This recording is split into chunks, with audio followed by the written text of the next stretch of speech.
शख्सियत में प्रेम है, वो प्रेम उमड़ उमड़ के आता है।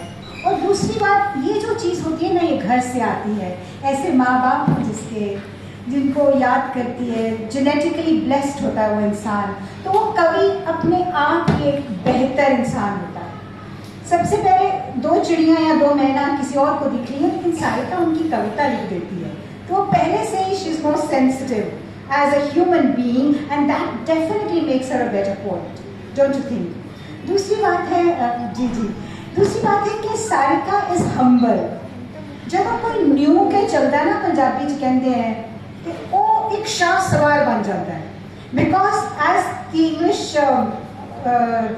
what you say dramatist playwright Sheridan said, she stoops to conquer। अगर आप झुकेंगे ही नहीं तो आप राज कैसे करेंगे? अगर आपको हुकूमत करनी है तो आपको झुकना सीखना है। सारिका बहुत हम्बल है। She is always saying little things about herself, always underplaying the good person that she is, and it is so evident in her children। बच्चे बहुत अच्छा माँ की बात कर रहे हो, बड़े प्यार से मम्मी ये मम्मी वो कह रहे हो। She must be so proud, just as you are proud of her।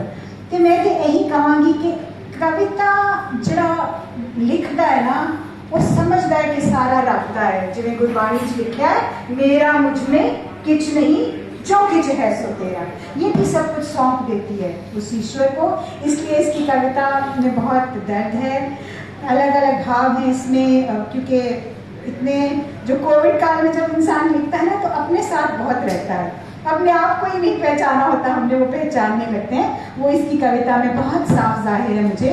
और मैं एक और बात कहूँगी कि you know the first book is definitely like your first child। I'm sure Jyoti ji will agree with me।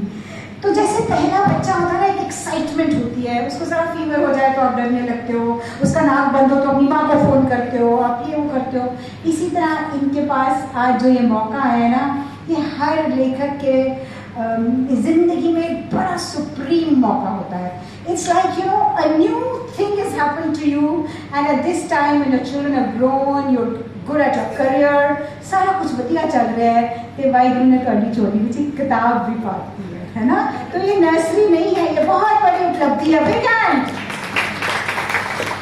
तो मैं मेरी फ्रेंड नीलम सक्सेना चंद्रा हैं, बहुत पुरानी दोस्त, उन्होंने इसमें कुछ लिखा है, तो मैं वही पढ़ देती हूँ। वही मेरी भी इस किताब के बारे में वही ख्याल है, छोटा सा है कि सारिका धूपड़ की लेखनी हमें जीवन की सादगी और जटिलता के साथ साथ रिश्तों की मिठास और भावनाओं के ज्वार के बीच अद्भुत सामंजस्य की दुनिया में ले जाती है। उनकी पहली पुस्तक अनुसार हमें जीवन के विभिन्न पहलुओं में भावना, उत्साह, प्रतिबद्धता, धैर्य, हृदय की कोमलता जैसे भावों की उपयोगिता को दर्शाती है।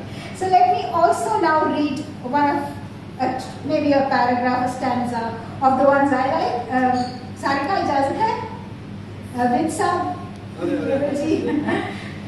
तो इसका नाम है उत्सव रंगों का। मैं पॉजिटिव पोएम इसलिए पढ़ रही हूँ कि पॉजिटिविटी ही हमें आगे ले जाती है जिंदगी में। पीछे तो खींचती हैं और चीज़ें, लेकिन मुझे पता है कि पॉजिटिविटी मुझे भी बहुत आगे ले गई जिंदगी में। किसी के रंगों में रंग जाने को दिल मेरा भी व्याकुल हुआ है, पर क्या करूँ, पल पल रंग बदलती दुनिया की फितरत को देख अकल डरा हुआ है। प्रेम धारा में बह जाने को मन मेरा भी अधीर हुआ है, पर क्या करूं, चेहरों पर से मुस्कुराते रंगीन मुखौटे उतरते देख एतबार तार तार हुआ है। तो ये एक कुछ स्टैंजा है, और एक और है महान मर्द। अब मैं नहीं जानती सारिका तुमने ये क्यों लिखा है, बताना चाहूँगी।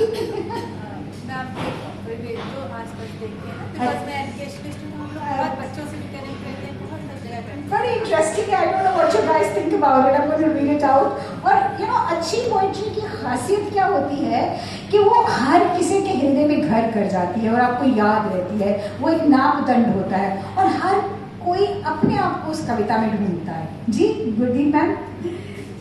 सो महान मर्द की कुछ लाइनें मैं पढ़ती हूँ कि मर्द बड़े घरों में रहने वाले बड़े महान होते हैं, बड़े से सर्वश्रेष्ठ बनने की उधेड़ बुन में जीते हैं, समाज के उत्थान में कार्यरत दिन रात वो रहते हैं, सारी दुनिया के दुखों को दूर कैसे किया जाए इसकी चिंता वो करते हैं, मगर देखो ये भी गजब कमाल है ना, उनके बड़े घर की ऊंची चार दीवारी में रहने वाली एक औरत उनसे ना मिल पाने वाले समय के अभाव में हर पल हर लम्हा मुरझा रही है। इस बात से अक्सर वो अनभिज्ञ रहते हैं, कहाँ खबर रहते हैं उसके एहसास की, उसके तिरस्कार की, कहाँ कदर कर पाते हैं उसके प्यार की, एतबार की, इंतजार की। वो तो हरदम समाज कल्याण और राष्ट्र निर्माण जैसे उच्च कार्यों में संलग्न रहते हैं।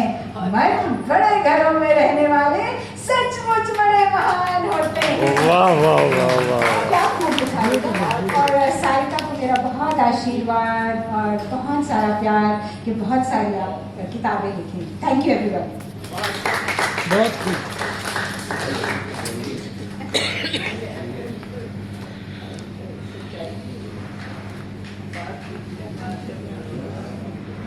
Thank you, ma'am. Now, I invite Premvit sir to address the gathering.